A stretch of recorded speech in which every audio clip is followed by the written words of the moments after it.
আপনি হজের সফরের সাথে কিছু বই নেবেন। এর মধ্যে একটা হলো নবী সাল্লাল্লাহু আলাইহি ওয়াসাল্লামের জীবনী, একটা জীবনী গ্রন্থ নিলে এটা আপনি মদিনায় মক্কা সফরে গিয়ে জীবনী পড়বেন আর ওই জায়গার সাথে রিলেট করতে পারবেন, ওটা অন্যরকম একটা অনুভূতি আপনার হবে ইনশাআল্লাহ। দ্বিতীয়ত হলো মক্কা মদিনায় আমাদের হজের দিনগুলোর পরে আমাদের তেমন কোনো ডিউটি থাকে না, হারামে নামাজ পড়ো আর হোটেলে এসে অপেক্ষা করো। হাজি সাহেবরা গল্প আড্ডা মেরে সময় নষ্ট করে।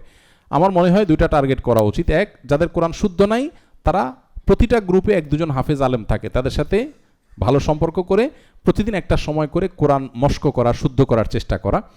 আর বাকি অবসর সময়ে কোরআন তেলাওয়াত তো সবসময় করতে মন চায় না, অনেক সময় কোরআন তেলাওয়াত করছেন, এখন একটু বোর লাগছে, কষ্ট হচ্ছে, আপনি এবার হোটেলে এসে শুয়ে বসে বসে আপনি সিরাতের বই পড়েন বা অন্য বই পড়েন। এটা আমাদের চেষ্টা করা উচিত।